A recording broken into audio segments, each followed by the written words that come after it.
भारत की राज व्यवस्था ए to Z नए सिरे से हम लोग पढ़ रहे हैं। पिछले 2 दिन से अपनी क्लास चल रही है और आज तीसरा दिन है। हम भारत का संवैधानिक इतिहास पढ़ रहे हैं। कल तक हम लोगों ने 1919 का एक्ट जो है उस एक्ट की विशेषताओं के बारे में मोटे मोटे तौर पर अध्ययन किया था। साथ ही साथ हम लोगों ने देखा कि साइमन कमीशन आया, इसके बाद में मोतीलाल नेहरू द्वारा जो नेहरू रिपोर्ट तैयार की गई उसके बारे में हम लोगों ने जाना। कल हम लोगों ने ये भी देखा कि मोहम्मद अली जिन्ना के 14 सूत्र आए और उसके बाद में कांग्रेस का लाहौर अधिवेशन हुआ और उस लाहौर अधिवेशन में 2 महत्वपूर्ण बातें हुई। एक, कांग्रेस ने पूर्ण स्वराज्य की घोषणा कर दी और दूसरा, हर वर्ष 26 जनवरी को स्वतंत्रता दिवस मनाने की घोषणा की गई। एक्चुअली में 26 जनवरी की डेट क्यों आई, इस बारे में भी आप लोगों से बातचीत की गई। निर्णय लाहौर अधिवेशन में यह हुआ कि जनवरी महीने का जो अंतिम रविवार होगा उस दिन स्वतंत्रता दिवस मनाएंगे। वो अंतिम रविवार 26 जनवरी को आ गया। इस वजह से 26 जनवरी को ही हम लोगों ने अपना पहला स्वतंत्रता दिवस मनाया। इतनी बातें तो दोस्तों हम लोग पढ़ चुके हैं। तो सभी दोस्तों को नमस्कार। राजू जी गुड मॉर्निंग, निर्भय गुड मॉर्निंग कह रहे हैं, समिता जी नमस्कार। सब एकदम ठीक है, मैं बहुत बढ़िया हूँ। आप लोगों से भी, आप लोगों के लिए भी दुआ करता हूँ कि आप सब लोग बहुत अच्छे होंगे। लॉकडाउन चल रहा है, कोरोना का संकट है और इस संकट को दूर करने में सरकार जो प्रयास कर रही है उन प्रयासों में हम लोगों की भी अपनी भूमिका होनी चाहिए एक नागरिक होने के नाते। तो दोस्तों मैं अच्छी तरह से ठीक हूँ, आप भी अच्छी तरह से ठीक रहिएगा। हम टॉपिक को पढ़ लेते हैं। भारत का संवैधानिक इतिहास अपना टॉपिक चल ही रहा है और आज हम लोग पढ़ना चाह रहे हैं 1935 का भारत शासन अधिनियम।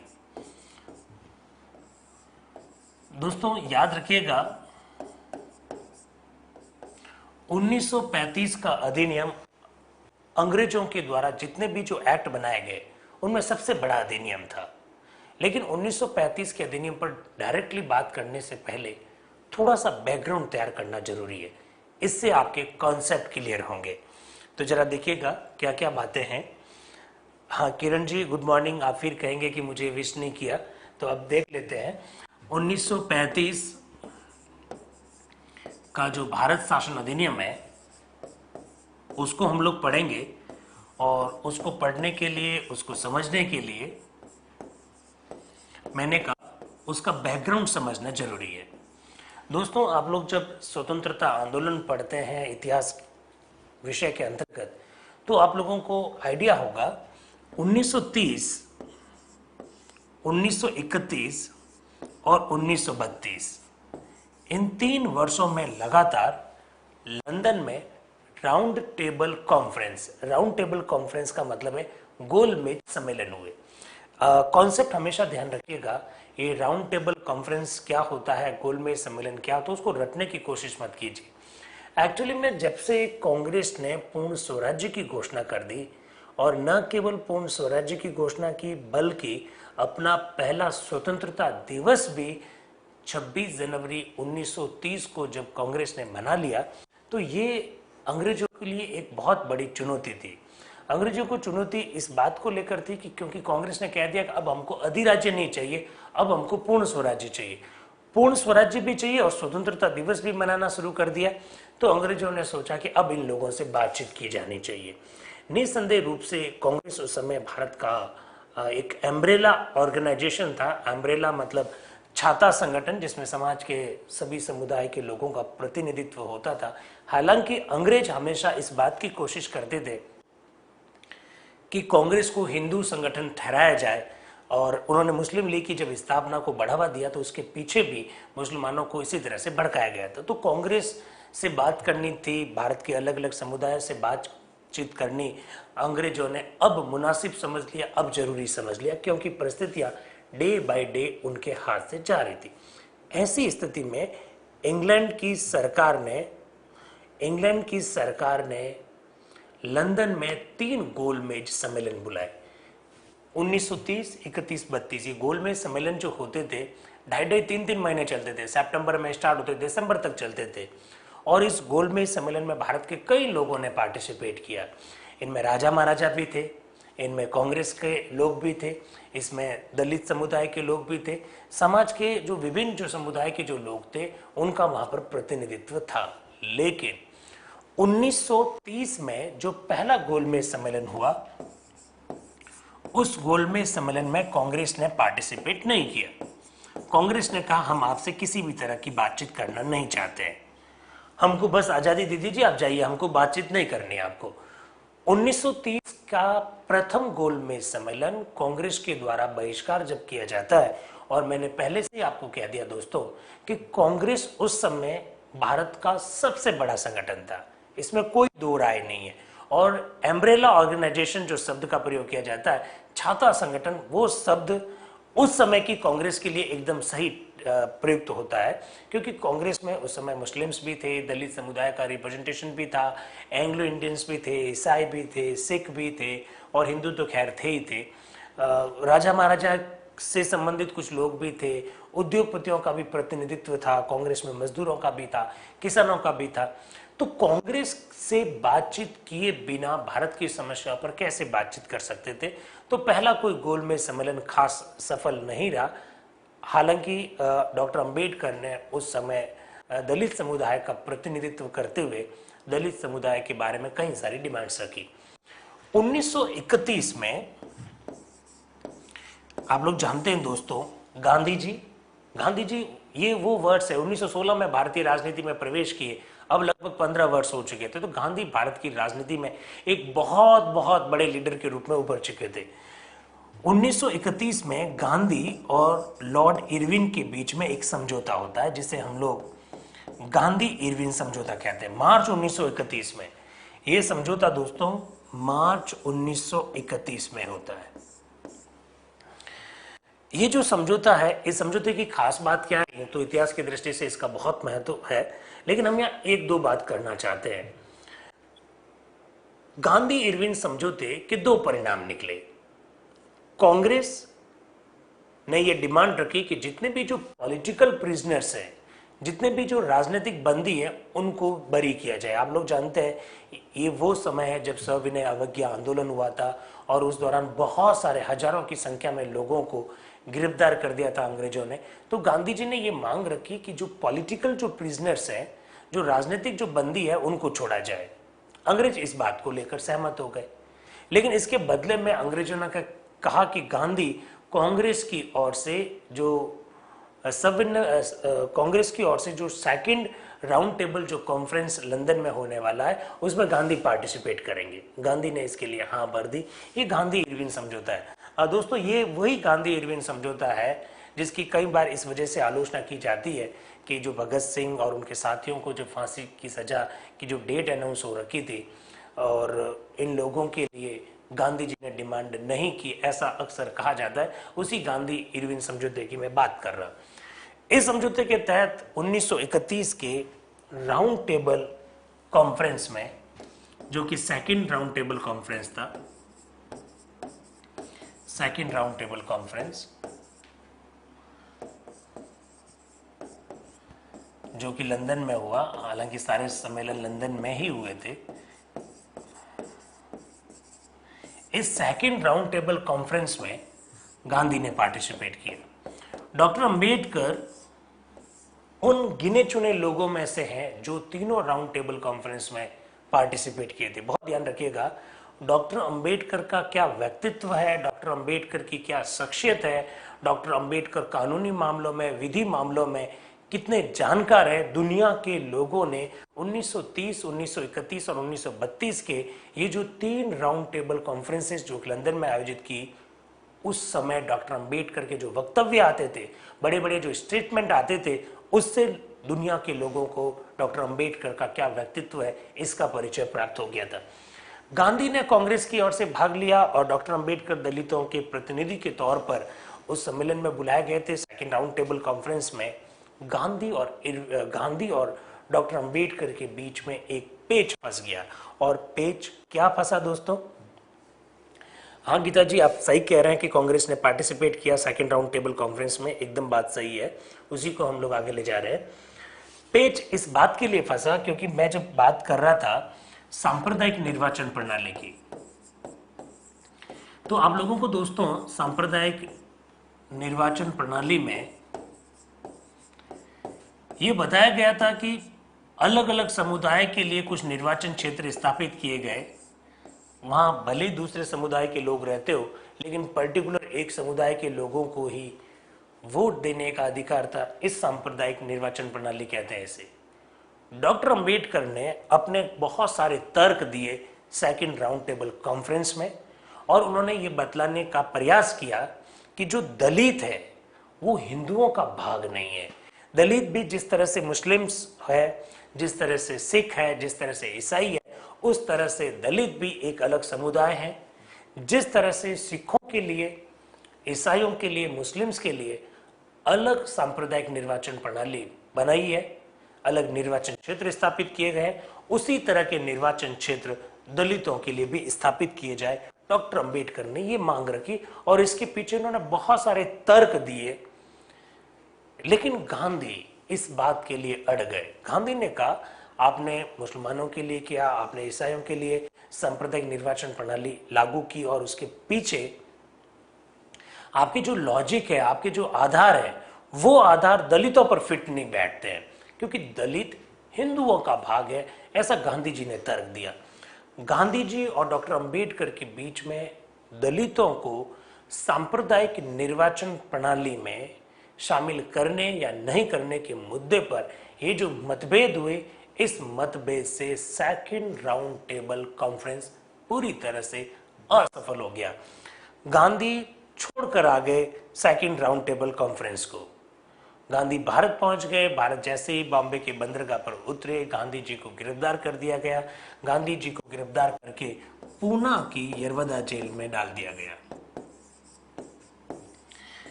ये पूना की यरवदा जेल में गांधी जी को गिरफ्तार करके डाल दिया गया। इसके बाद में अंग्रेजों ने अपना खेल प्रारंभ किया। अंग्रेज कैसे लोग थे, कल भी हमने बात की। 1909 में उन्होंने मुसलमानों को भड़काने के लिए मुसलमानों और हिंदुओं के बीच में एक खाई को परमानेंट करने के लिए, एक स्थायित्व प्रदान करने के लिए सांप्रदायिक निर्वाचन प्रणाली स्टार्ट की। और अब देखिए ये अंग्रेज और क्या करते हैं। 16 अगस्त 1932 को सांप्रदायिक पंचायत की घोषणा होती है। अब दोस्तों हम लोग ये हिस्ट्री के पॉइंट ऑफ व्यू से अक्सर ये पढ़ते हैं सांप्रदायिक पंचायत, लेकिन ये सांप्रदायिक पंचायत है क्या और हमें इस पर क्या आपत्ति है, ये अक्सर विद्यार्थियों को मालूम नहीं होता है। इसे कम्युनल अवार्ड कहते हैं। ये जो सांप्रदायिक पंचायत है, ये सांप्रदायिक पंचायत मैकडोनाल्ड के द्वारा घोषित किया गया, 16 अगस्त 1932 में घोषित किया गया। तो इसमें दिक्कत क्या थी, क्या प्रॉब्लम क्या थी? प्रॉब्लम थी दोस्तों, प्रॉब्लम ये थी कि जिस तरह से मुस्लिम्स के लिए सांप्रदायिक निर्वाचन प्रणाली थी, जिस तरह से ईसाइयों के लिए सांप्रदायिक निर्वाचन प्रणाली थी, उसी सांप्रदायिक निर्वाचन प्रणाली को अब दलितों के ऊपर भी लागू कर दिया गया। ये जो कम्युनल अवार्ड है, ये जो सांप्रदायिक पंचायत है, ये दलितों के लिए अलग से निर्वाचन क्षेत्र स्थापित करने का प्रयास था। ये सांप्रदायिक निर्वाचन प्रणाली का ही दूसरा नाम है, लेकिन इस सांप्रदायिक पंचायत का संबंध केवल दलितों से था। जैसे ही अगस्त 1932 में, 16 अगस्त मैंने डेट भी लिखी है, सांप्रदायिक पंचायत की घोषणा हुई, गांधी इसके विरोध में पूना की यरवदा जेल में आमरण अनशन प्रारंभ कर देते। गांधी के द्वारा आमरण अनशन प्रारंभ कर दिया गया पूना की यरवदा जेल में। ये पूना की यरवदा जेल में गांधी जी का आमरण अनशन होने का कारण क्या? सांप्रदायिक पंचायत। सांप्रदायिक पंचायत पर गांधी जी को क्या ऑब्जेक्शन? गांधी जी का ऑब्जेक्शन, जो कि पूरे सभी भारतीयों का ऑब्जेक्शन कह सकते हैं, ऑब्जेक्शन ये कि दलितों को आप हिंदुओं से अलग नहीं कर सकते, ये ऑब्जेक्शन था। गांधी ने जैसे आमरण अनशन किया तो कांग्रेस के जो बड़े नेता थे, उस समय डॉक्टर राजेंद्र प्रसाद काफ़ी सीनियर लीडर्स में नाम आने लग गया था। डॉक्टर राजेंद्र प्रसाद ने डॉक्टर अंबेडकर से मुलाकात की। गांधी और अंबेडकर के बीच में समझौता करवाने के लिए डॉक्टर राजेंद्र प्रसाद ने मध्यस्थता की और गांधी और अंबेडकर के बीच में 1932 में 24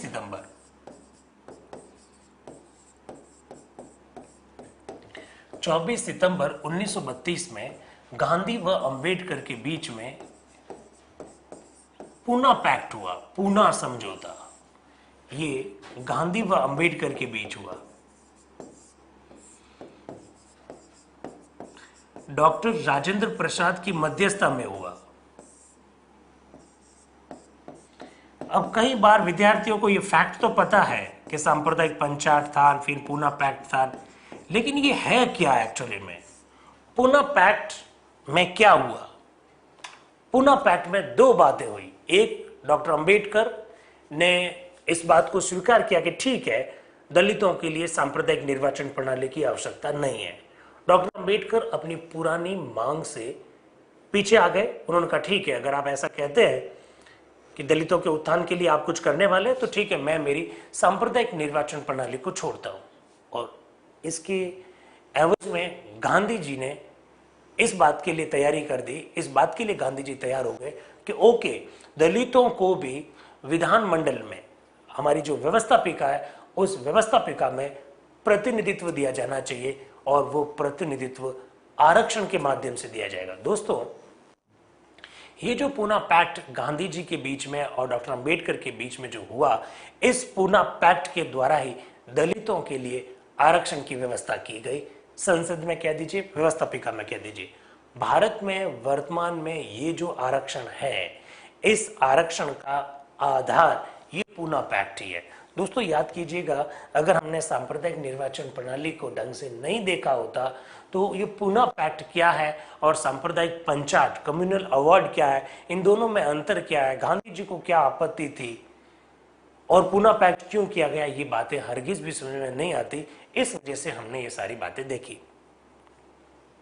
1935 का भारत शासन अधिनियम इस तरह के बैकग्राउंड में तैयार किया गया।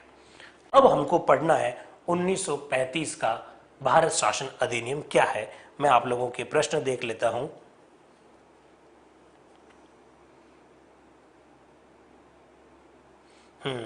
संजू ने जो प्रश्न पूछा मुझे दिख रहा है। अंकित ने पूछ रहे हैं कि Gandhi announced second phase of, हाँ ठीक है, व्हाइट पेपर, ओके। मैं सारे प्रश्नों के जवाब दे देता हूं आपके। इसको देखिएगा जरा, ये सारी बातें तो आपको समझ में आ गई होगी। अब हम लोग बात करेंगे 1935 के भारत शासन अधिनियम की। दोस्तों देखिए, ये जो 1930, 1931 और 1932 में जो राउंड टेबल कॉन्फ्रेंसेस हुई, ये राउंड टेबल कॉन्फ्रेंसेस आधार बनी 1935 के अधिनियम का। इन राउंड टेबल कॉन्फ्रेंसेस में जो विचार विमर्श हुआ, वही विचार विमर्श 1935 के अधिनियम में आपको दिखाई देता है। अब इसकी क्या क्या विशेषता है, एक एक करके हम लोग इस विशेषताओं पर चर्चा करेंगे।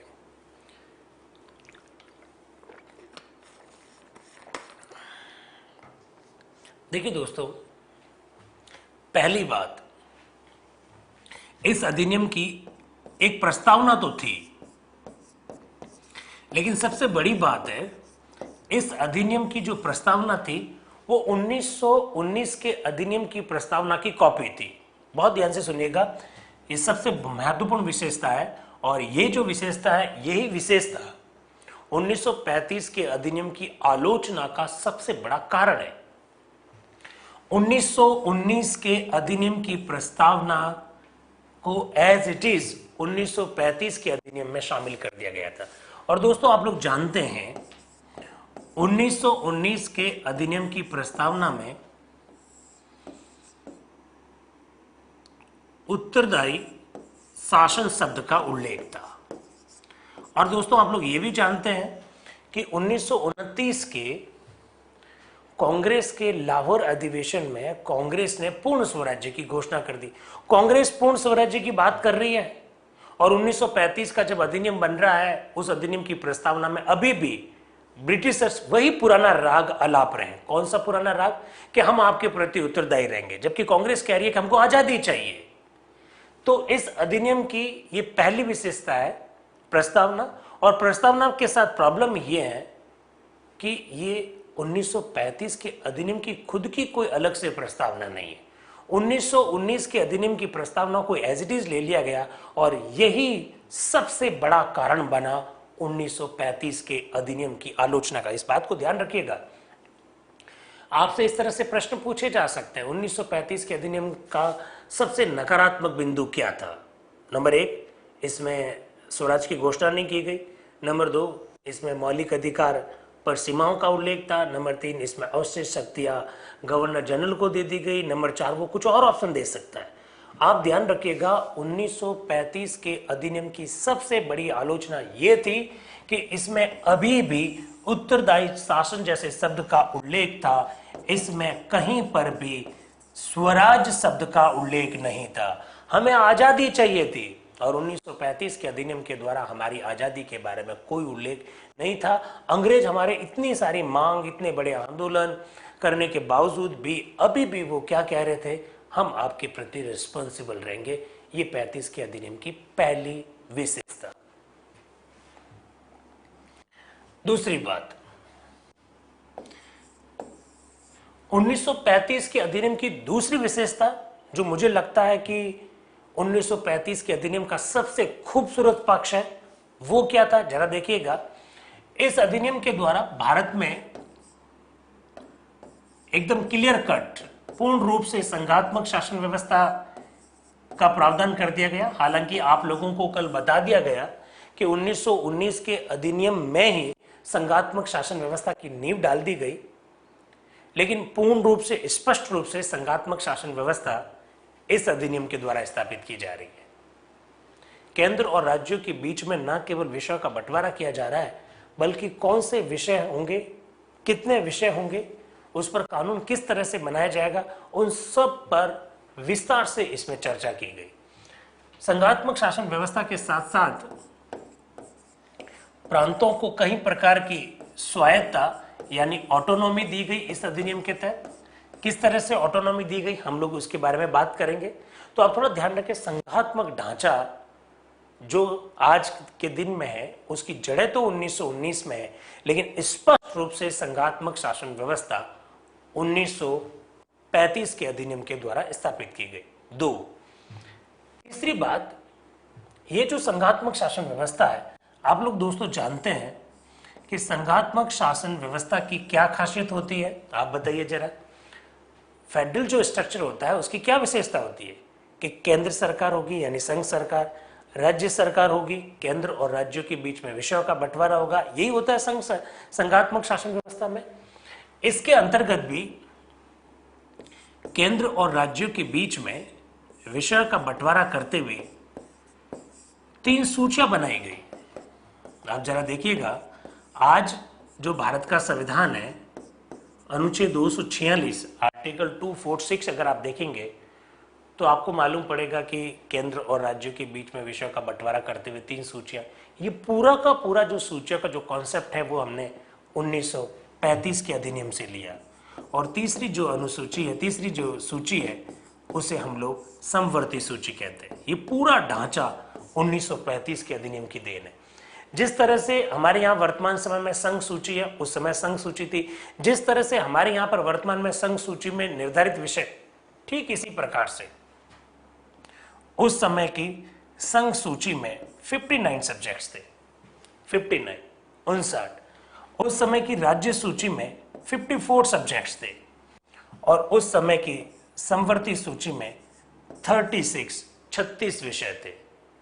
ये बहुत अच्छा प्रश्न पूछा जा सकता है। कितना, देखिए 1935 का अधिनियम कितना क्लियर कट है कि वो जो सिस्टम था वो का वो सिस्टम हमने एज इट इज, जब भारत स्वतंत्र हुआ और जब हमारी संविधान सभा ने जब संविधान का निर्माण किया, उस सिस्टम को हमने एज इट इज अपना लिया।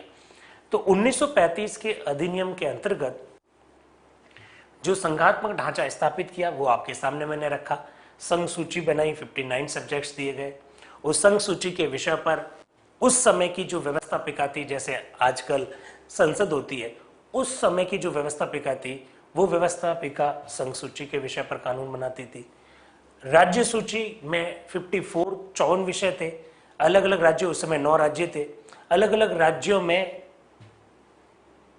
ये जो विधानमंडल थे राज्यों के, वो राज्यों के विधानमंडल इन 54 विषय पर कानून बनाते थे। और एक समवर्ती सूची, एक ऐसी लिस्ट बनाई गई जिसपे केंद्र सरकार और राज्य सरकार दोनों कानून बना सकता है। आज भी हमारे कॉन्स्टिट्यूशन में ये प्रोविजन है। ये सब 1935 के अधिनियम की देन है। ये हमारा सिस्टम था 1935 के अधिनियम के अंतर्गत। दोस्तों, आप लोग जानते हैं, आगे हम लोग जब केंद्र राज्य संबंध पढ़ेंगे तब आपसे डिटेल में। हाँ अंकित, आप एकदम सही कह रहे हैं कि उत्तरदायी शासन का तो उल्लेख था, जबकि आज़ादी की कोई बात नहीं थी। तो जरा देखिएगा, हम जब भारत का संविधान आगे पढ़ेंगे तब आप लोगों को एक शब्द से परिचय करवाएंगे, और वो शब्द है अवशिष्ट विषय।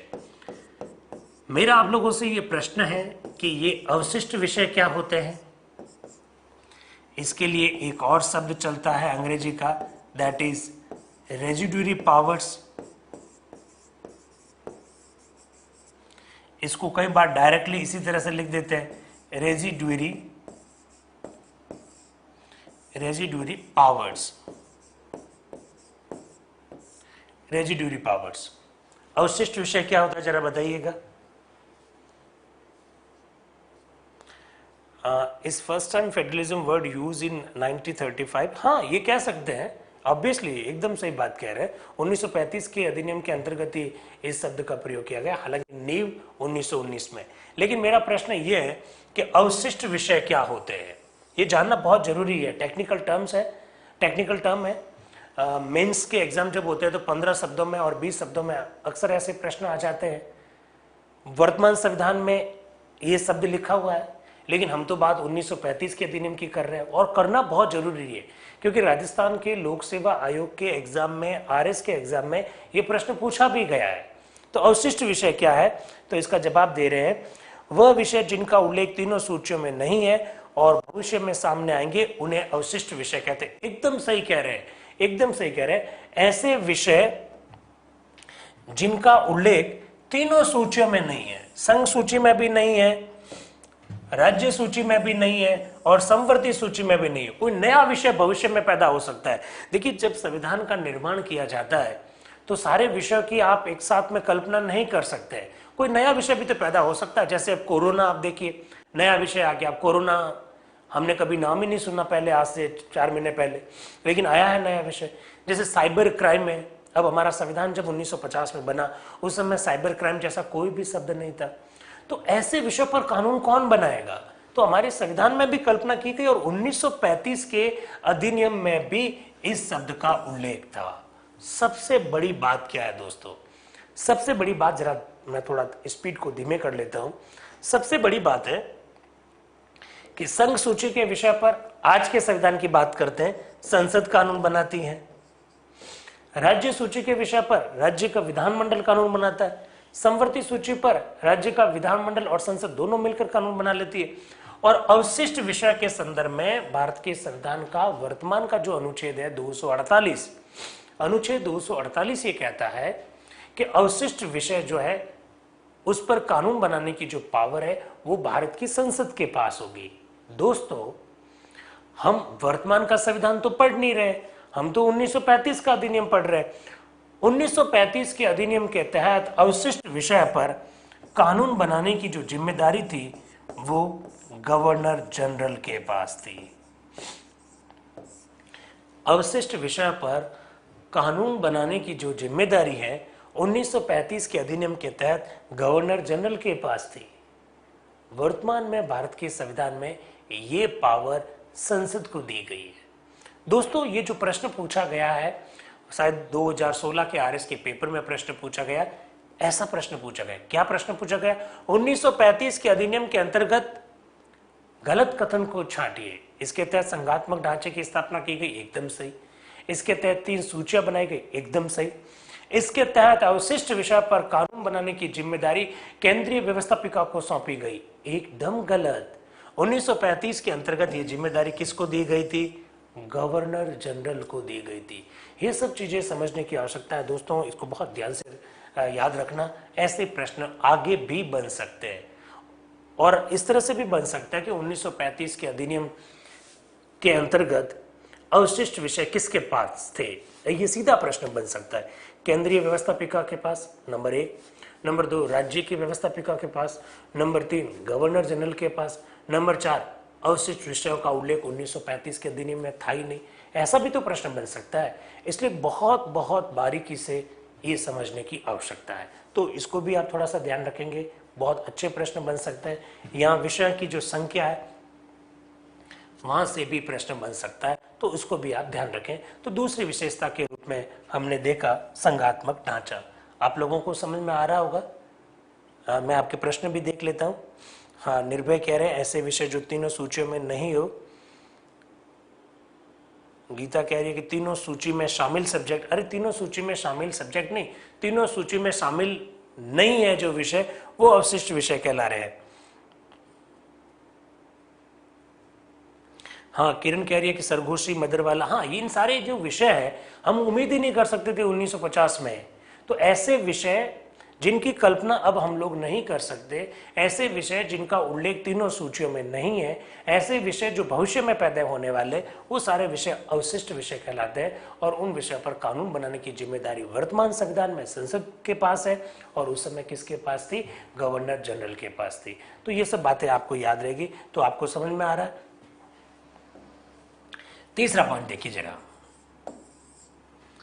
इस अधिनियम की एक और विशेषता, इस अधिनियम के द्वारा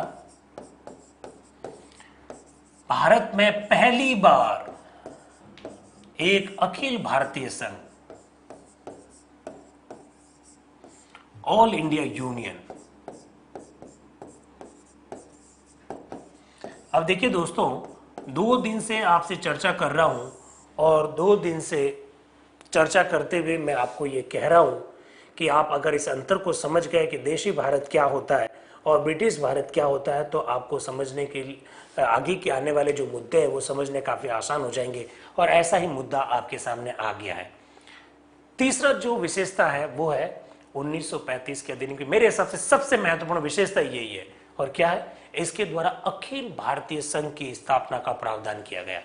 अखिल भारतीय संघ की स्थापना का क्या मतलब है? अखिल भारतीय संघ की स्थापना का मतलब दोस्तों याद कीजिएगा, आपको बताया गया कि एक भारत अंग्रेज भारत था। आपको दोस्तों ये बताया गया था कि एक भारत देसी भारत था। और दोस्तों आपको बार बार ये बताया गया कि ये जो अंग्रेज भारत है, इस अंग्रेज भारत का जो हेड था वो गवर्नर जनरल था। पूरे अंग्रेज भारत का हेड गवर्नर जनरल था। ये अंग्रेज भारत कई सारे राज्यों में बटा हुआ था, और प्रत्येक राज्य का जो हेड होता था वो गवर्नर कहलाता था। जैसे भारत में अभी राष्ट्रपति होते हैं, ठीक उसी प्रकार से ब्रिटिश भारत में जो राष्ट्रपति होते थे उनको गवर्नर जनरल कहा जाता था। भारत में जैसे हर राज्य में अभी वर्तमान समय में राज्यपाल यानी गवर्नर होते हैं, उस समय भी गवर्नर थे। ये जो देशी भारत था, इस देशी भारत का जो हेड था उसको वाइसराय कहा जाता था, और गवर्नर जनरल और वाइसराय एक ही थे। और आपको ये भी बताया गया था कल ही कि एक प्रश्न भी पूछा था किसी मित्र ने कि हर जो देशी रियासत थी उस देशी रियासत में इस वाइसराय का एक प्रतिनिधि, जिसको हम लोग पॉलिटिकल एजेंट भी कहते हैं, वो रहता था, रेजिडेंट रहता था। तो मेरे हिसाब से ये बातें आपको समझ में आ रही होगी। फिर दोस्तों आपको ये भी बताया गया, क्या बताया गया? आपको ये साफ साफ शब्दों में कहा गया कि दोस्तों जितने भी जो कानून बन रहे हैं वो सब कानून इस अंग्रेज भारत के लिए बन रहे हैं। देसी भारत के लिए ब्रिटेन की संसद किसी भी प्रकार का कानून नहीं बना सकती थी, बना ही नहीं सकती थी, क्योंकि देशी भारत ब्रिटेन के डायरेक्टली अधीन में नहीं था। ब्रिटेन और देशी भारत की जनता के बीच में राजा महाराजा थे। तो कोई भी रियासत है, जैसे समझ लीजिए जैसलमेर रियासत है, या फिर जयपुर रियासत है, या भोपाल रियासत है, या हैदराबाद रियासत है, जूनागढ़ रियासत है, जम्मू कश्मीर रियासत है या फिर अपना जोधपुर रियासत है, या कोई झालावाड़ रियासत है। उस रियासत में क्या होगा उसकी सारी जिम्मेदारी वहां के राजा महाराजा की थी, अर्थात उसको ही कानून बनाने की जिम्मेदारी दे रखी थी। तो ब्रिटेन की पार्लियामेंट इस भारत के लिए कानून बना नहीं सकती थी। इसलिए दोस्तों आप हमेशा ध्यान रखिएगा, आप हमेशा ध्यान रखिए कि अंग्रेज भारत का शासन और देसी भारत के शासन में रात दिन का अंतर था। आप देखिए अंग्रेज भारत में जो वो हिस्सा जहां पर डायरेक्टली अंग्रेजों का शासन होता था, वहां बहुत बड़े बड़े बिल्डिंग्स आपको दिखाई देते हैं। वो बिल्डिंग्स किसने बनाए? उन अंग्रेजों ने बनाए। बड़े बड़े पुल आपको दिखाई देते हैं, ब्रिज आपको दिखाई देते हैं, वो सब अंग्रेजों के बनाए हुए। और देसी रियासतों में जितने भी भवन बनाए हुए, मकान बनाए हुए हैं, या फिर जो राजा को महल जो बनाए हुए, वो सब राजा महाराजा ने बनाए। अंग्रेज भारत में आधुनिक शिक्षा का विकास पहले हुआ, क्योंकि वहां डायरेक्टली अंग्रेज शासन करते थे। देसी भारत में अंग्रेजी शिक्षा का विकास हुआ ही नहीं, और हुआ तो बहुत कम मात्रा में हुआ, क्योंकि राजा महाराजा हमारे यहाँ पर शासन करते थे। तो रात दिन का अंतर इस अंग्रेज भारत में और देसी भारत में आपको उस समय दिखाई देगा। 1935 के अधिनियम की एक जो विशेषता है, जो सबसे महत्वपूर्ण विशेषता है, और वो क्या विशेषता है दोस्तों? अंग्रेजों ने कहा ये क्या है, ये क्या है अंग्रेज भारत और देसी भारत, इसको खत्म कीजिए। पूरा भारत एक ही भारत होगा, पूरे भारत में एक ही प्रकार की शासन व्यवस्था होगी। भारत का राजनीतिक एकीकरण, पॉलिटिकल इंटीग्रेशन करने का प्रयास किया गया। हालांकि अंग्रेजों ने अपने स्वार्थ के लिए किया, वो अलग बात है, लेकिन हम तो उसका पॉजिटिव ढूंढ रहे हैं ना। पॉजिटिव क्या कि जितने भी जो छोटी छोटी रियासतें थी, उन रियासतों को कहा गया कि आप अपनी राजशाही जो है छोड़ दीजिए, और आप एक अखिल भारतीय संघ की स्थापना कर रहे हैं, उसका आप हिस्सा बन जाइए। 1935 के अधिनियम का ये सबसे महत्वपूर्ण अच्छी विशेषता है मेरे हिसाब से। राजा महाराजा को कह दिया गया, हालांकि आपको एक साथ में बात बता देता हूं कि 1935 के अधिनियम में ये साफ साफ कहा गया कि ये राजा महाराजाओं की इच्छा पर निर्भर करता है कि वो इस अखिल भारतीय संघ का हिस्सा बने, वो चाहे तो नहीं बने। अब दोस्तों, छोटी सी रियासत का नाम लेता हूं, झालावाड़ है, चाहे छोटी सी रियासत जोधपुर को ले लीजिए। ये जितनी भी जो रियासतें थी, अगर भारत के पॉइंट ऑफ व्यू से देखा जाए तो छोटी छोटी रियासतें थी। वहां का कोई व्यक्ति अगर राजा था, और उस राजा को अगर ये कहा जा रहा है कि आप इस अखिल भारतीय संघ का हिस्सा बन जाए, वो क्यों बनेगा? सवाल ही पैदा नहीं होता, क्योंकि वो अपने राज्य का तो राजा था, और अगर वो अखिल भारतीय संघ का हिस्सा बन जाता तो उसकी तो राजशाही चली जाती।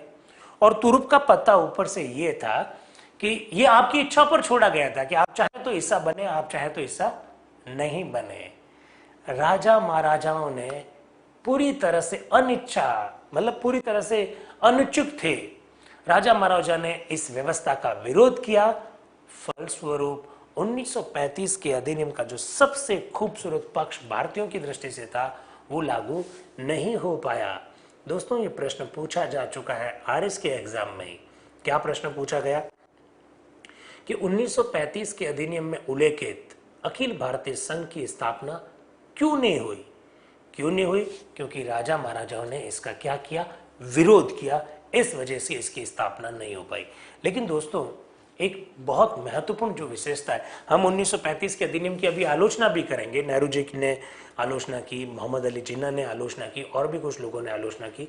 आलोचना करेंगे, लेकिन चाहे कुछ भी है, आलोचना कीजिएगा, लेकिन एक बात तो कहनी पड़ेगी, इस अधिनियम ने 1947 में जब भारत आजाद हुआ, और इसके बाद में सरदार वल्लभ भाई पटेल के नेतृत्व में जब देशी रियासतों का एकीकरण किया गया, इस अधिनियम ने 12 साल पहले उसका बैकग्राउंड तैयार कर दिया। बैकग्राउंड कैसे तैयार कर दिया? 1935 के अधिनियम के इन प्रावधानों से राजा महाराजाओं को यह बात जरूर समझ में आ गई कि जिस दिन भारत आजाद हुआ नहीं, उस दिन उन्हें अपनी राजशाही को छोड़ना पड़ेगा। ये बात राजा महाराजाओं को 1935 के अधिनियम से समझ में आ गई, क्योंकि उस समय तो अंग्रेजों का शासन था, इसलिए उनकी इच्छा पर छोड़ दिया गया था। लेकिन जब 1947 में जब देश आजाद हुआ, तो पंडित नेहरू प्रधानमंत्री थे, और सरदार वल्लभ भाई पटेल जैसा व्यक्ति देश का उप प्रधानमंत्री और गृह मंत्री थे। उनके नेतृत्व में सारी रियासतों का एकीकरण किया गया। राजा महाराजाओं को 12 साल पहले ही अपनी मानसिक रूप से अपनी मानसिकता को बना लिया था उन्होंने कि आगे आने वाले भारत में उन्हें अपनी राजशाही को छोड़ना पड़ेगा। मेरे हिसाब से 1935 के अधिनियम का यह बहुत बड़ा कंट्रीब्यूशन है कि भले ही देसी रियासतें इन अखिल भारतीय संघ का हिस्सा नहीं बनी, लेकिन वो मानसिक रूप से इसका हिस्सा बनने के लिए तैयार हो गई। और क्या विशेषता है इसकी?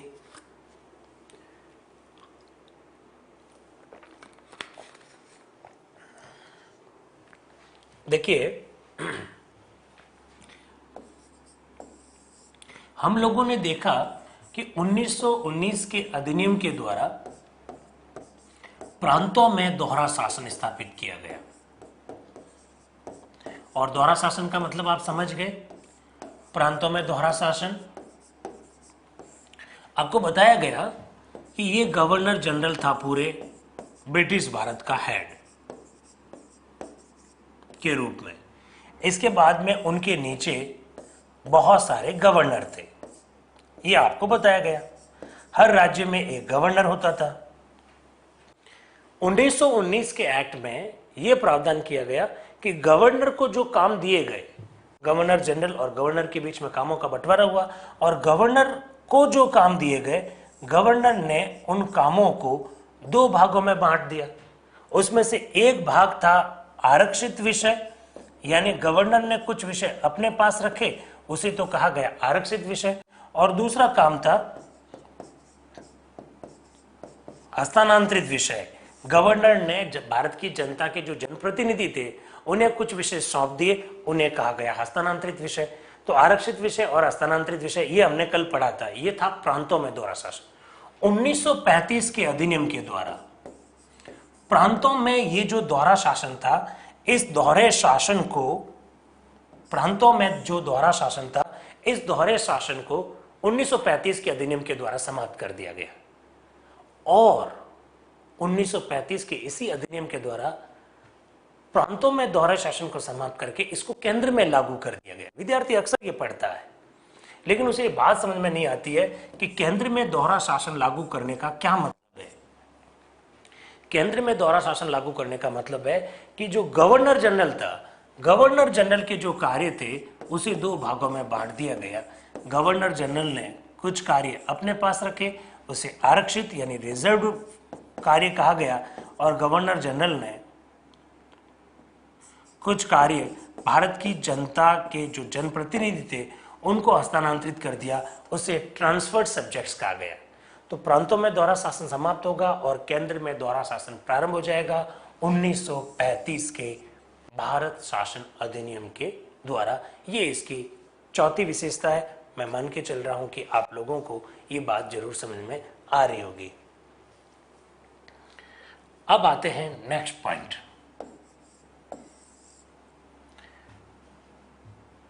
इस अधिनियम के द्वारा संघीय न्यायालय की स्थापना की गई।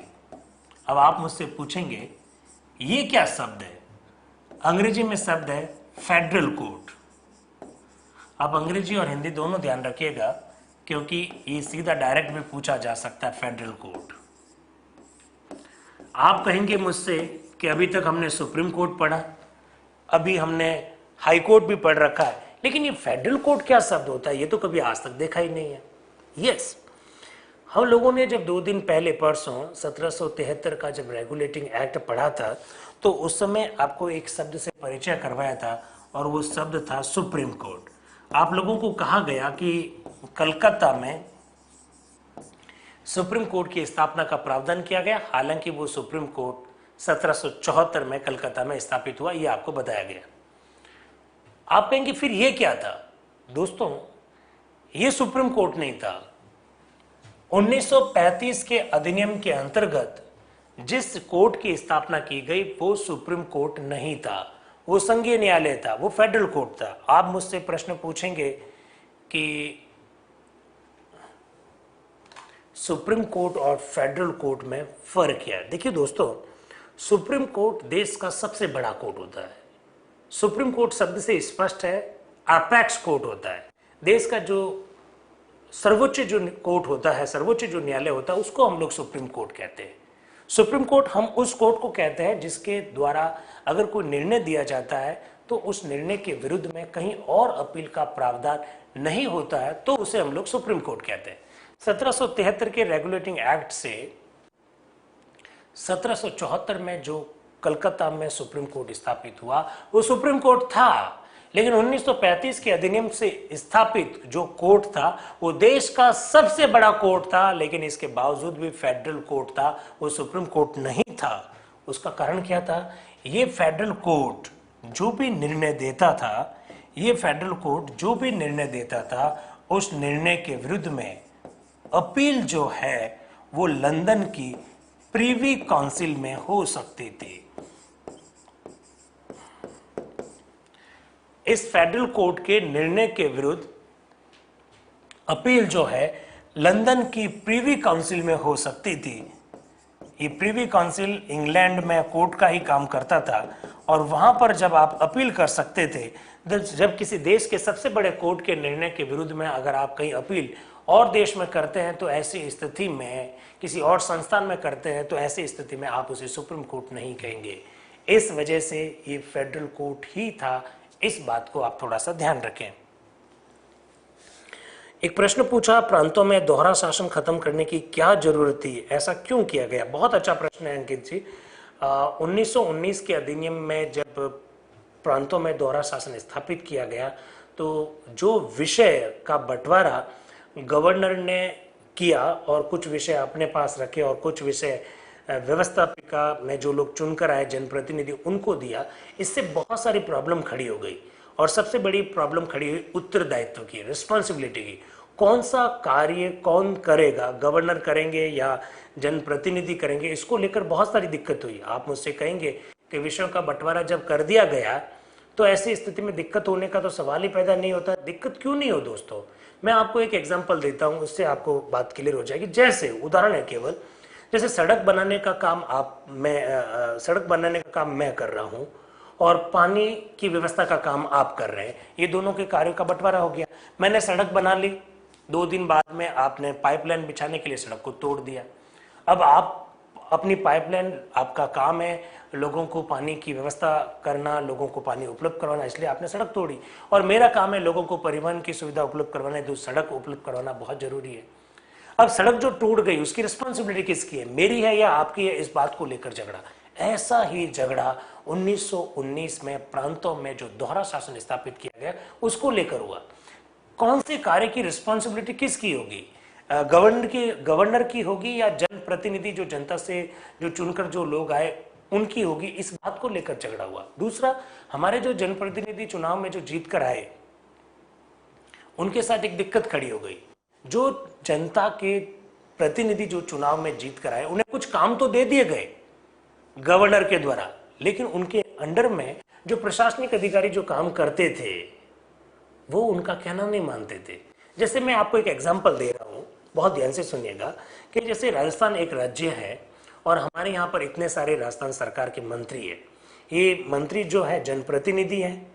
अब ये जनप्रतिनिधि अपने अपने काम करते हैं, अलग अलग मंत्रालय का अलग अलग काम है, लेकिन उनके अंडर में काम करने वाले जो ब्यूरोक्रेट्स है, जो लोक सेवक है, आज जो अखिल भारतीय सेवाओं के अधिकारी उनके अंडर में जो काम कर रहे हैं, वे लोग अगर इन मंत्रियों का कहना ही नहीं मानेंगे तो ऐसी स्थिति में मंत्रियों को काम देने से कैसे काम चल जाएगा आपका? ऐसी ही पोजीशन हुई वहां पर भी उस समय, क्योंकि 1919 की जब हम लोग बात कर रहे हैं, प्रांतों में दोहरा शासन की बात कर रहे हैं, अंग्रेजों का शासन था। भले ही जनता के प्रतिनिधि चुनाव जीत कर आ गए, काम भले ही उनको दे दिया, लेकिन उनके अंडर में ऐसे ब्यूरोक्रेट्स रखे गए, सिविल सर्विस के अधिकारी रखे गए जो उनके मंत्रियों की कम सुनते थे और गवर्नर की ज्यादा सुनते थे, अंग्रेजी सरकार की ज्यादा सुनते थे। इस वजह से प्रांतों में दोहरा शासन का जो प्रयोग किया गया वो पूरी तरह से फेल हो गया। मेरे हिसाब से अंकित जी, मेरे बात से आप सहमत हो पाएंगे, आपको ये बात समझ में आ गई होगी। तो फेडरल कोर्ट की बात समझ में आ गई। ये जो दोस्तों फेडरल कोर्ट बना 1935 के अधिनियम के द्वारा, ये फेडरल कोर्ट 1937 में स्थापित हुआ। ये जो फेडरल कोर्ट है 1935 के अधिनियम में प्रावधान किया गया, ये वास्तव में स्थापित कब हुआ? 1937 में स्थापित हुआ। और मॉरिस वेयर, बहुत ध्यान रखिएगा, इस नाम से परिचित हो जाइए। मॉरिस वेयर इस फेडरल कोर्ट के प्रथम चीफ जस्टिस थे। आप लोगों को सुप्रीम कोर्ट बताया था 1773 के रेगुलेटिंग एक्ट के द्वारा। Lord Impey was the first chief justice of that Supreme Court. Now I am talking about Federal Court and Maurice Gwyer was the first chief justice of that Federal Court. 1935 के अधिनियम के द्वारा 1937 में स्थापित इस संघीय न्यायालय के पहले मुख्य न्यायाधीश मॉरिस वेयर थे। मेरे हिसाब से आपको काफी हद तक ये बात समझ में आ गई होगी। किरण ने प्रश्न पूछा कि सर आज भी संघीय न्यायालय है क्या? अरे भाई, आज संघीय न्यायालय क्यों होगा? कहाँ जरूरत है, मुझे बताइए आज संघीय न्यायालय की। हम स्वतंत्र हैं, हमारा देश स्वतंत्र है, हमारा खुद का संविधान है, हम संप्रभु देश है। हमारे देश का जो सबसे बड़ा कोर्ट है वो सुप्रीम कोर्ट है, और सुप्रीम कोर्ट के द्वारा दिए गए निर्णय के विरुद्ध में और कहीं अपील का कोई प्रोविजन नहीं है। तो फेडरल कोर्ट क्यों होंगे भारत में? फेडरल कोर्ट तो तब होता है ना कि जब उसका देश का सबसे बड़ा कोर्ट तो होता है, लेकिन उसके निर्णय की अपील जो है किसी और न्यायालय में की जाए, किसी और संस्था में की जाए, उसे फेडरल कोर्ट कहते हैं। हमको अभी फेडरल कोर्ट की कोई आवश्यकता नहीं है। तो किरण, मैंने आपके प्रश्न का जवाब दे दिया, तो आप समझ गए होंगे। तो ये बात आपको समझ में आ गई पूरी, मेरे हिसाब से काफी हद तक ध्यान रखना। Federal court, Maurice Gwyer, first chief justice, 1935 के अधिनियम में प्रावधान, और स्थापित कब हुआ? 1937 में। अब देखिए नेक्स्ट विशेषता। दोस्तों, बात मैं 1935 की कर रहा हूं, लेकिन बार बार जिक्र मैं 1919 का कर रहा हूं। आप कंपैरिजन कीजिए, कंपैरिजन भी कीजिए, और साथ ही साथ में ये देखिए कि फर्क क्या आया है। 1919 के अधिनियम में प्रावधान किया गया कि there shall be public service commission, एक लोक सेवा आयोग होगा। और मैंने आपको कल ही बताया कि वहां नहीं लिखा हुआ था कि सेंट्रल लेवल पर सेंट्रल पब्लिक सर्विस कमीशन होगा, स्टेट लेवल पर स्टेट पब्लिक सर्विस कमीशन होगा, ऐसा नहीं लिखा हुआ था। वहां केवल इतना ही लिखा हुआ था कि लोक सेवा आयोग होगा। फिर दोस्तों, आपको यह बताया गया कि 1926 में जो आयोग बना वो था सेंट्रल पब्लिक सर्विस कमीशन, केंद्रीय लोक सेवा आयोग, जो 26 में बना। अब देखिए, अब हम लोग बात करेंगे 1935 की। 1935 का ये जो अधिनियम है, इस अधिनियम के द्वारा जिस कोर्ट की स्थापना की गई या जिस आयोग की स्थापना की गई, वो कैसा आयोग था? इस 1935 के अधिनियम में साफ साफ शब्दों में लिखा हुआ था कि केंद्र सरकार की भर्ती करने के लिए एक फेडरल पब्लिक सर्विस कमीशन यानी संघीय लोक सेवा आयोग होगा। संघीय लोक सेवा आयोग, ये फेडरल पब्लिक सर्विस कमीशन। और स्टेट की भर्ती करने के लिए, स्टेट गवर्नमेंट की भर्ती करने के लिए स्टेट पब्लिक सर्विस कमीशन होगा। यानी 1935 के अधिनियम बनने से पहले स्टेट लेवल पर कोई स्टेट पीएससी नहीं था, राज्य लोक सेवा आयोग नहीं था। राज्य लोक सेवा आयोग का प्रावधान इस 1935 के अधिनियम के द्वारा किया गया था। मेरे हिसाब से आपको यह बात समझ में आ गई होगी। दूसरी बात दोस्तों, ये है सेंट्रल पब्लिक सर्विस कमीशन, और ये सेंट्रल पब्लिक सर्विस कमीशन 1935 में बन गया फेडरल पब्लिक सर्विस कमीशन। और इसी फेडरल पब्लिक सर्विस कमीशन को हम लोग आज के दिन यूनियन पब्लिक सर्विस कमीशन कहते हैं, यानी संघ लोक सेवा आयोग कहते हैं।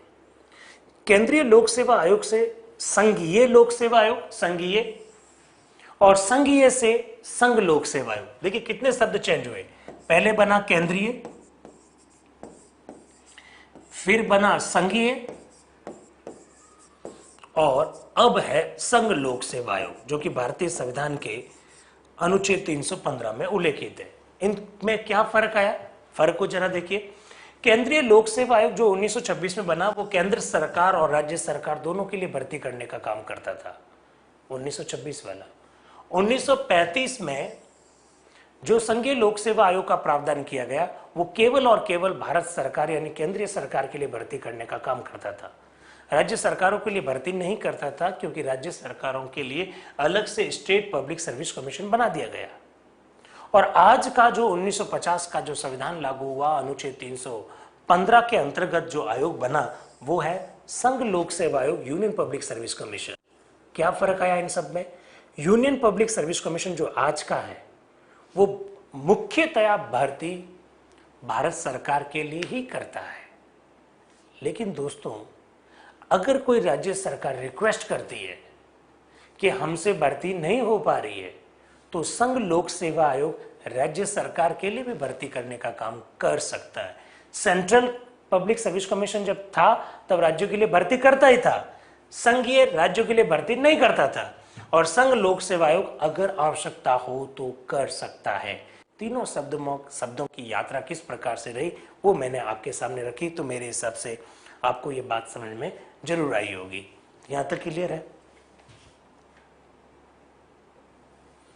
नेक्स्ट जो 1935 के अधिनियम की विशेषता है दोस्तों, भारतीय संविधान, आज का जो भारतीय संविधान है उसका अगर आप पार्ट 4 देखेंगे, अगर आप पार्ट 4 देखेंगे तो उसमें डीपीएसपी, राज्य के नीति निदेशक तत्वों का उल्लेख आपको मिलेगा। राज्य के जो नीति निदेशक तत्व है उनका उल्लेख भाग 4 में मिलता है। आप देखेंगे 1935 का जो अधिनियम है, 1935 के अधिनियम में भी कुछ बातें उल्लेखित है। 1935 के अधिनियम में जिसे निर्देशों के उपकरण, इंस्ट्रूमेंट ऑफ द इंस्ट्रक्शंस, जिसे इंस्ट्रूमेंट ऑफ द इंस्ट्रक्शंस कहा गया था,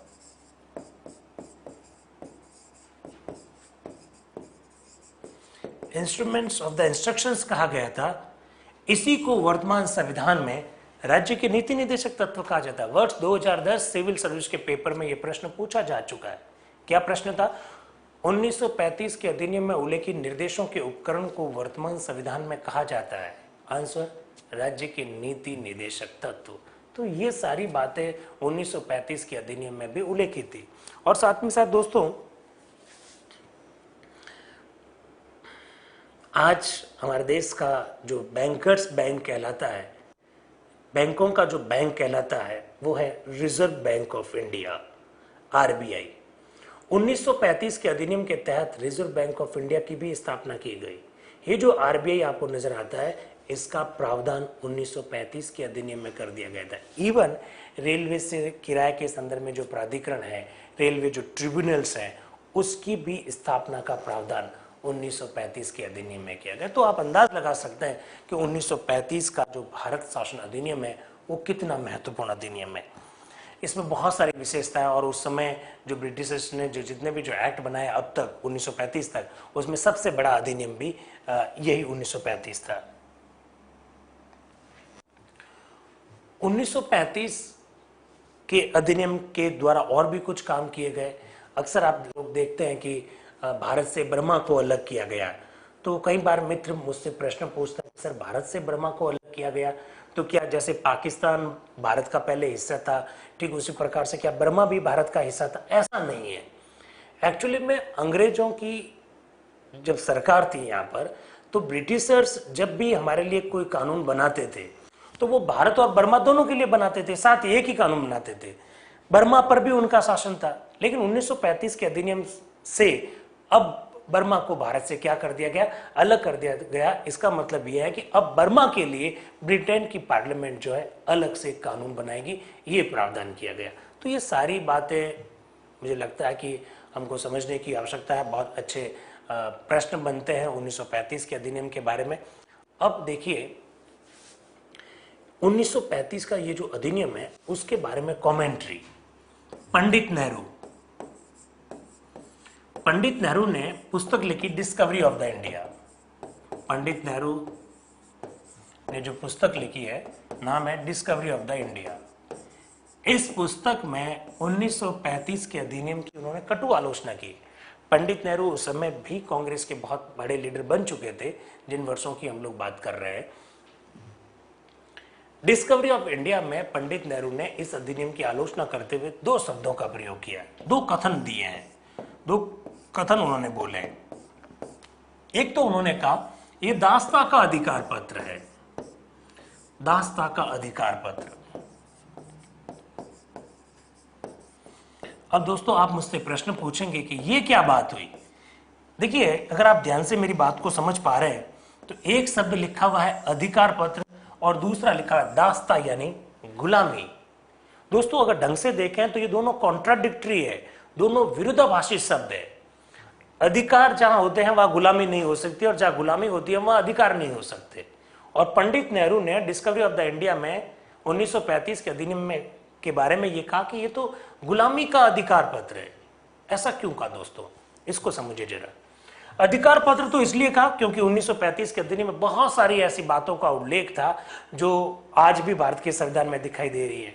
भारत के संविधान के लगभग 60% प्रावधान तो हमने 1935 के अधिनियम से लिए। तो 1935 का अधिनियम निसंदेह रूप से एक बहुत बड़ा ढांचा प्रदान करता है, बहुत बड़ी व्यवस्था प्रदान करता है। लेकिन कांग्रेस की जो मांग थी वो मांग इसमें नहीं है। और वो कौन सी मांग थी? पूर्ण स्वराज। आप कौन है? आप यहां से जाइए, ये देश हमारा है, इस पर हमको शासन करने दीजिए। आजादी का उल्लेख नहीं था, इस वजह से इसको दास्ता का अधिकार पत्र का। दोस्तों ये ध्यान रखना, ऐसे प्रश्न पूछे जा सकते हैं। कथन और कारण में इवन लिख देगा पंडित नेहरू के अनुसार 1935 का अधिनियम दास्ता का अधिकार पत्र है। कथन, कारण क्या है? कारण क्या है? कारण यह है कि 1935 का अधिनियम व्यवस्था तो उपलब्ध करवाता है, लेकिन आजादी के बिना व्यवस्था उपलब्ध करवाता है, स्वतंत्रता के बिना व्यवस्था उपलब्ध करवाता है। इसलिए इसे दास्ता का अधिकार पत्र कहा पंडित नेहरू ने। पंडित नेहरू ने अपनी इसी पुस्तक में इस अधिनियम के लिए एक और उपमा का उपयोग किया, एक और कथन दिया है, उसको भी देखिएगा। 1935 का अधिनियम एक इंजन रहित, शब्द जरा देखें, एक इंजन रहित गाड़ी है। क्या शब्दों के प्रयोग किए उन्होंने, देखिए। एक इंजन रहित गाड़ी है और यहीं तक रुके नहीं, आगे बोलते हैं जिसमें अनेक ब्रेक लगे हुए हैं, जिसमें अनेक ब्रेक लगे हुए हैं। इंजन रहित है, गाड़ी है और जिसमें अनेक ब्रेक लगे हुए हैं। अब देखिए, आप मुझसे पूछेंगे कि गाड़ी क्यों बोला, आप ऐसा मुझसे पूछ सकते हैं। और इंजन क्यों बोला, आप ऐसा भी मुझसे पूछ सकते हैं। और ब्रेक क्यों बोला, ऐसा भी मुझसे पूछ सकते हैं। गाड़ी तो इसलिए उन्होंने बोला क्योंकि ये व्यवस्था को उपलब्ध करवाती है, पूरा ढांचा उपलब्ध करवा रही है। केंद्र सरकार होगी, राज्य सरकार होगी, लोक सेवा आयोग होगा, कोर्ट होगा, आरबीआई होगा, इस प्रकार व्यवस्था तो दे रहा है, लेकिन इंजन रहित। आप लोग जानते हैं दोस्तों कि गाड़ी को चलाने के लिए उसमें इंजन की सबसे महत्वपूर्ण भूमिका है। अगर इंजन नहीं है तो फिर गाड़ी चलेगी नहीं। और यहां इंजन का मतलब है आजादी। देश की आजादी का उल्लेख इसमें नहीं है। भले कितनी भी व्यवस्था अच्छी बना दो, लेकिन आजादी के बिना हमको व्यवस्था का कोई मतलब नहीं है। और फिर आगे क्या कह रहे हैं? अनेक ब्रेक है। वो कह रहे हैं कि ये एक ऐसी गाड़ी बना दी जिसमें आपने इंजन तो रखा नहीं, साथ ही साथ ब्रेक और ऊपर से लगा दिए। ब्रेक कैसे? जैसे आपने संघीय न्यायालय की स्थापना की, सुप्रीम कोर्ट की स्थापना नहीं की, आपको करनी चाहिए थी। जैसे केंद्र और राज्यों के बीच में विषयों का बंटवारा किया तो आपने अवशिष्ट शक्तियां जो है गवर्नर जनरल को दे दी। इस प्रकार आपने अनेक सारे ऐसे ब्रेक लगा दिए जिससे कि इस व्यवस्था का कोई मतलब नहीं है, ये गाड़ी नहीं चल पाएगी, ऐसा पंडित नेहरू कहते हैं। दोस्तों याद रखिएगा, बहुत अच्छे प्रश्न ये बन सकते हैं। मोहम्मद अली जिन्ना मुस्लिम लीग के नेता, मैंने आपको पहले भी कहा देश के उस समय के बहुत टॉप के लॉयर थे ये, लेकिन मुस्लिम लीग से जुड़ गए और डे बाय डे उनके जो विचार हैं वो अलगाववाद की और कह सकते हैं, देश के खिलाफ के विचार कह सकते हैं। लेकिन जब जिन वर्षों की हम लोग बात कर रहे हैं उस समय तक वो कांग्रेस से काफ़ी निकटता से जुड़े हुए थे, बहुत अच्छे वकील के रूप में भी फेमस थे। लेकिन मोहम्मद अली जिन्ना इसके बारे में क्या कहते हैं? 1935 का अधिनियम पूर्णतया सड़ा गला और अस्वीकृति के योग्य है। पूर्णतया सड़ा गला है और अस्वीकृति के योग्य, हम इसको लागू नहीं करेंगे, हम लागू करने के कोई इच्छुक नहीं है, ऐसा मोहम्मद अली जिन्ना कहते हैं। लेकिन दोस्तों सबसे रोचक टिप्पणी, मुझे ऐसा लगता है कि सबसे रोचक जो टिप्पणी है वो केबी कीत की है। के बी नहीं है, के वी है, केवी कीत की है। ये एक राइटर है, उन्होंने एक किताब लिखी है और किताब का नाम जरा देखिएगा। मैं बहुत धीमे धीमे लिख रहा हूं ताकि आप अपने नोट्स भी बना सके। Constitutional history of India, Bharat का संवैधानिक इतिहास, ये उनकी किताब है केवी कीत की। क्या कहते हैं केवी कीत इस किताब में? बड़ी रोचक टिप्पणी है। उन्होंने कहा 1935 के अधिनियम को देखकर भारतीयों को ऐसा लगा कि उन्हें सब कुछ मिल गया, क्योंकि इतनी सारी व्यवस्था की जा रही है, इतने ढांचा होगा, ये होगा, वो होगा, इससे लग रहा है भारतीयों को कि सब कुछ मिल गया। लेकिन इसके साथ ही इंग्लैंड वासियों ने इस बात को भी महसूस किया कि उन्होंने कुछ भी नहीं खोया है। देखिए कितना कॉन्ट्राडिक्टरी बात है, भारतीयों को ऐसा लग रहा है कि उन्हें सब कुछ मिल गया और इंग्लैंड वालों को लग रहा है कि उन्होंने कुछ भी नहीं खोया है। ये कैसे हो सकता है? यस, भारतीयों को इसलिए ऐसा लग रहा है केवी कीत के अनुसार क्योंकि उन्हें एक बहुत बढ़िया ढांचा, बहुत बड़ी व्यवस्था उपलब्ध करवाई जा रही है। और इंग्लैंड वालों को ऐसा क्यों लग रहा कि उन्होंने कुछ भी नहीं खोया, क्योंकि सब कुछ दे दिया, पर फिर भी भारतीयों को आजादी थोड़ी दी है। अभी भी भारत एक कॉलोनी है, एक उपनिवेश है इंग्लैंड का। अभी भी भारत को आजादी नहीं दी गई है, इसका मतलब है अभी इंग्लैंड ने कुछ भी नहीं खोया। दोस्तों, ये है 1935 का भारत शासन अधिनियम। मैं मान के चल रहा हूं कि आपको शायद बहुत सारी बातें समझ में आई होगी। समझ में नहीं आई है तो कोई बात नहीं, आपके प्रश्न मेरे सामने आ रहे हैं, मैं उन सारे प्रश्नों का जवाब देने की भी कोशिश करूंगा। तो अब हम लोग 10 मिनट का ब्रेक ले लेते हैं। 10 मिनट के इस ब्रेक के बाद वापस मिलेंगे। आज लगभग 2.5-3 घंटे मुझे आप लोगों से बातचीत करनी है, 3 घंटे भी हो सकते हैं। 10 मिनट के ब्रेक के बाद वापस मिल रहे हैं और 1935 के इस अधिनियम के बाद आगे की क्या यात्रा रही उसको हम लोग पढ़ेंगे। 1947 के अधिनियम को भी पढ़ेंगे, भारतीय स्वतंत्रता अधिनियम 1947। तो 10 मिनट के ब्रेक के बाद वापस मिलते हैं। Thank you very much.